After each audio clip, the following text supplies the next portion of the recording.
कहानी की शुरुआत में हम एक जापानीज आदमी को देखते हैं जो एक सफेद खाली कमरे में जागता है। कमरे में न दरवाजा है, न खिड़की और न ही कोई और इंसान। जब वो दीवार के पास जाता है तो उसे दीवार पर एक अजीब सा बटन दिखाई देता है। एक्साइटमेंट में वो उसे छूता है और फिर दबा देता है। अचानक कमरे की फर्श और दीवारों से सैकड़ों हंसते हुए नन्हे फरिश्ते बाहर आते हैं। कुछ सेकंड के लिए वहां मौजूद रहकर वे फिर से दीवारों में चले जाते हैं, लेकिन जाते जाते वे दीवारों और फर्श पर अजीब अजीब बटन छोड़ जाते हैं। ये सीखने का चरण होता है। अब वो आदमी उस उंगली को सूंघता है जिससे उसने बटन दबाया था और अचानक डर के मारे जोर से चीखने लगता है। फिर वो मदद के लिए चिल्लाता है, लेकिन कोई जवाब नहीं मिलता। इसके बाद वो एक एक कर सभी बटन्स को दबाने का फैसला करता है, लेकिन हर बार बटन दबाने पर कमरे में एक नई चीज गिरती है। कभी छोटा सा टूथब्रश तो कभी बड़ा सा फूलदान, और एक ही बटन बार बार दबाने पर वही चीज दोबारा गिरती है। ऐसे करते करते उसे ढेर सारे चॉपस्टिक मिलते हैं, लेकिन उसके सामने वाला बटन दबाने पर एक छोटी ट्रॉली उसके पैरों पर टकरा जाती है। दर्द के मारे वो गुस्से में एक और बटन दबा देता है, लेकिन वो बटन एक बच्चे के पिछवाड़े का आकार लेकर उसके चेहरे पर गैस छोड़ देता है। घंटों बाद कमरा तरह तरह की चीजों से भर चुका होता है। थक हार कर आदमी एक बॉल दीवार पर फेंकता है जो गलती से एक बटन दबा देती है और उसे सुशी मिलती है। भूख से बेहाल आदमी खुश हो जाता है, लेकिन वो देखता है कि उसके पास सोया सॉस ही नहीं है। वो बटन को बार बार दबाता है इस उम्मीद में कि सॉस की बोतल मिलेगी, लेकिन हर बार सिर्फ सुशी ही गिरती रहती है। हार मानकर वो बिना सोया सॉस के ही सुशी खाना शुरू कर देता है। जैसे ही वो आखिरी पीस खत्म करता है, वो और सुशी के लिए फिर से बटन दबाता है, लेकिन इस बार आखिरकार सोया सॉस की बोतल गिरती है। गुस्से में आकर वो बोतल को फेंक देता है। अचानक एक बटन से उसे पुराने जमाने का 3D चश्मा मिलता है। जैसे ही वो चश्मा पहनता है, उसे एक नन्हा फरिश्ता दिखाई देता है जो अपने बटन की तरफ इशारा कर रहा होता है। वो सोचता है कि शायद यही रास्ता है, लेकिन जैसे ही वो उस बटन को दबाता है, उल्टी गिनती शुरू हो जाती है और जैसे ही गिनती खत्म होती है, ऊपर से एक बच्चे का पिछड़ा उसके मुंह पर गैस छोड़ देता है। घंटों बाद वो एक मजेदार किताब का 5वां पार्ट पढ़ चुका होता है। एक्साइटमेंट में वो 6वें पार्ट के लिए बटन दबाता है, लेकिन 6वें पार्ट की जगह उसे सीधा 7वां पार्ट मिलता है। गुस्से में वो और बटन दबाता है, जिससे उसे 8वां और 9वां पार्ट तो मिल जाता है, लेकिन 6वां पार्ट अभी भी नहीं मिलता। तभी अचानक एक बटन दबाने से पीछे की दीवार में छिपा हुआ एक दरवाजा खुल जाता है। वो खुशी से झूम उठता है, लेकिन अपनी इस खुशी में वो भूल जाता है कि दरवाजे को खोलने वाला बटन कौन सा है। उनमें से एक बटन दबाने पर अचानक एक अफ्रीकी आदिवासी दीवार से दीवार तक दौड़ने लगता है। दूसरा बटन दबाते ही उसके सिर पर पानी गिरने लगता है। आखिरकार वो सही बटन ढूंढ लेता है, लेकिन जैसे ही दरवाजे की तरफ बढ़ता है, दरवाजा उसके सामने ही बंद हो जाता है। दूसरी बार भी वही हाल होता है। तभी उसे एहसास होता है कि बटन को दबाकर होल्ड करने से ही दरवाजा खुला रह सकता है। अब वो कई अजीबोगरीब तरीके आजमाता है। पहले पैर से दबाता है, फिर रस्सी से खींचने की कोशिश करता है और यहाँ तक कि दूर से फ्लाई स्वेटर से मारता है, लेकिन कुछ भी काम नहीं करता।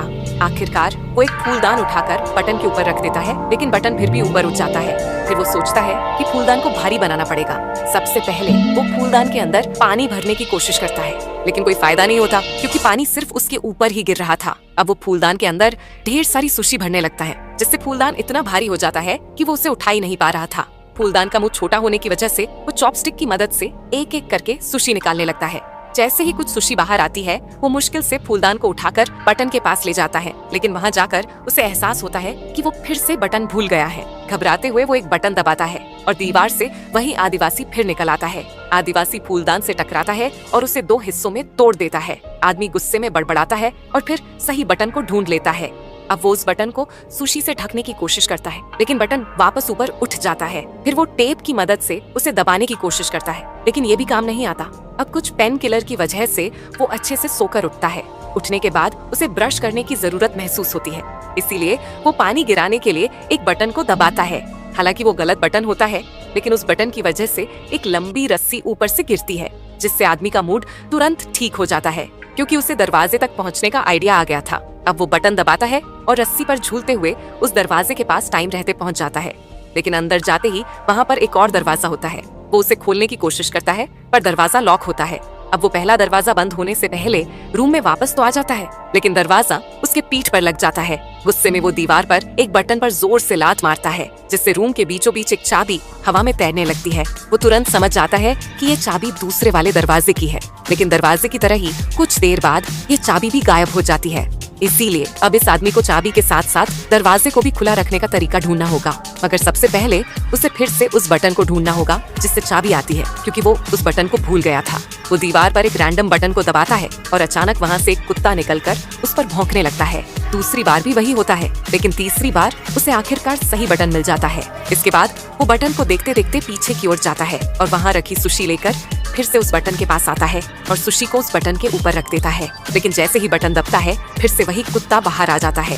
गुस्से में वो दोबारा सही बटन ढूंढ लेता है और एक नया प्लान बनाता है। इस बार वो रस्सी की मदद से झूलकर दोनों बटन तक एक साथ पहुंचने की कोशिश करता है, मगर ये प्लान भी बुरी तरह फेल हो जाता है। जैसे ही वो फर्श पर गिरता है, उसकी नजर एक प्लंजर पर पड़ती है, जो कि उसे किसी पुराने बटन से मिला था। प्लंजर देखते ही उसके दिमाग में एक जबरदस्त आइडिया आता है। वो सोचता है कि प्लंजर की मदद से वो दीवार पर चिपक कर बटन दबा सकता है। कुछ फेल अटेम्प्ट्स के बाद आखिरकार उसका प्लान स्मूथली काम करने लगता है। वह रस्सी पर झूलते हुए प्लंजर की मदद से दीवार पर चिपक कर सही बटन दबाता है। फिर प्लंजर से खुद को पीछे धकेलता है और चाबी पकड़ लेता है।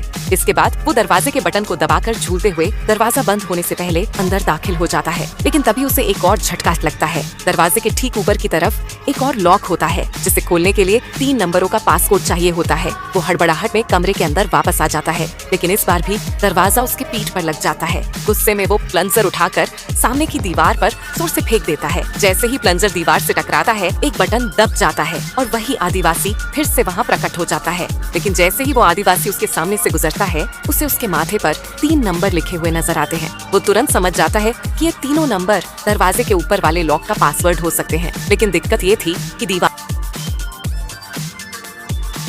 के अंदर रहने का टाइम लिमिटेड था, इसीलिए वो जल्दी जल्दी 3 बार दीवार के अंदर जाकर हर बार एक एक नंबर डालता है। जैसे ही तीनों कोड मैच हो जाते हैं, लॉक खुल जाता है। वो राहत की सांस लेता है, लेकिन तभी उसे पता चलता है कि पहला दरवाजा बंद हो गया। अब वो खुद को अंदर फंसा हुआ पाता है। इस बार जगह इतनी कम थी कि वो दरवाजे को खोलने की कोशिश भी नहीं कर पा रहा था। थक हार कर वो जमीन पर बैठ जाता है और सोचने लगता है। उसे वो पल याद आने लगते हैं जब वो बटन से मिलने वाली अजीब चीजों के साथ खेला करता था। उसे एहसास होता है कि भले ही वो वहाँ भी कैद था, लेकिन कम से कम वहाँ पर उसके एंटरटेनमेंट के लिए बहुत कुछ था। अचानक उसे साइड वाली दीवार से अपने चेहरे पर हल्की हल्की हवा महसूस होती है। हैरानी से वो उस दीवार को छूता है और देखता है कि उसमें एक दरार है। उसे तुरंत समझ आता है कि ये दीवार नकली है। बिना टाइम वेस्ट किए वो दीवार को खोलकर एक मिस्टीरियस हॉलवे में प्रवेश करता है। ये रास्ता हवा में तैरता हुआ लग रहा था और ऐसा महसूस हो रहा था मानो यहाँ से बाहर निकलने के लिए उसे अनंत काल तक दौड़ना पड़ेगा। वो बिना रुके दौड़ता रहता है और आखिरकार जब वो हॉलवे खत्म होता है, तो वो खुद को एक नए कमरे में पाता है। जैसे ही वो कमरे में आता है, उसके बाल अचानक लंबे हो जाते हैं और उसके कपड़ों का रंग हल्का और फीका पड़ जाता है। इस बदलाव से वो चौंक ही रहा था कि तभी दरवाजा पीछे से बंद हो जाता है। कमरा देखकर उसे महसूस होता है कि ये कमरा भी पिछले वाले कमरे जैसा ही खाली है, लेकिन इस बार कमरे में छोटे फरिश्तों की जगह बड़े फरिश्ते मौजूद थे। वे थोड़ी देर तक कमरे में रहते हैं, फिर अचानक दीवारों में गायब हो जाते हैं। जाते जाते वे दीवारों पर अपने पीछे वही अजीब बटन छोड़ जाते हैं। ये अभ्यास का चरण होता है। अब ये आदमी लगभग हार मान चुका था कि तभी उसकी नजर ऊपर से आती एक अजीब सी रोशनी पर पड़ी। उसने देखा कि इस कमरे की कोई छत नहीं थी और ऊपर कुछ फरिश्ते उड़ रहे थे। अब वो इन अजीब बटनों को दबाने के बजाय उनका इस्तेमाल ऊपर चढ़ने के लिए करने लगा। लेकिन जैसे जैसे वो बटनों को छूकर ऊपर चढ़ रहा था, पृथ्वी पर अजीबोगरीब घटनाएं घटने लगी। फूल के खिलने से लेकर हाथी के मरने तक। जितना वो ऊपर चढ़ रहा था, इन बटनों का प्रभाव उतना ही बढ़ रहा था। अब इनका असर केवल प्रकृति तक सीमित नहीं रहा, बल्कि मानवता और छोटी बड़ी चीजों पर भी पड़ने लगा, जैसे टोस्टर चलना या इंसान का चांद पर उतरना। आखिरकार जब वो अंत तक पहुंचा, तो उसके बाल और दाढ़ी दोनों बहुत लंबे हो चुके थे। अब उसे बटन छूने की भी जरूरत नहीं थी। वो फरिश्तों की तरह हवा में तैर रहा था। इस ऊंचाई पर पहुंचकर उसने पिछले दोनों कमरों से मिले अनुभवों को याद किया और भगवान की अपनी भूमिका को स्वीकार किया। उसने समझ लिया कि बटन दबाने का काम अब नहीं करना, बल्कि मानवता के लिए सबसे बड़े निर्णय लेना है। वो अब चुनिंदा तरीके से मानवता की सबसे बड़ी हिट्स का चुनाव करने लगा। जैसे जैसे उसका काम पूरा हुआ, कमरे की दीवारें गायब होने लगी और उसकी जगह पंखों का घेरा बन गया। फिर एक चमत्कारी पोर्टल प्रकट हुआ। वो उसमें प्रवेश करता है और आखिरी कमरे में पहुंचता है। ये चरण भविष्य का होता है। इस कमरे की एक दीवार पर सभी महाद्वीपों के नक्शे बने हुए थे। वही दूसरी दीवार पर एक बड़ा सा बटन था, जिसे वो आदमी दबाने जा रहा था। और इसी मिस्टीरियस एंडिंग के साथ ये कहानी यहीं पर खत्म हो जाती है। अगर आपको ये वीडियो पसंद आई हो तो इसे लाइक करें और अपने एक दोस्त के साथ जरूर शेयर करें। तब तक के लिए मिलते हैं अगली वीडियो में।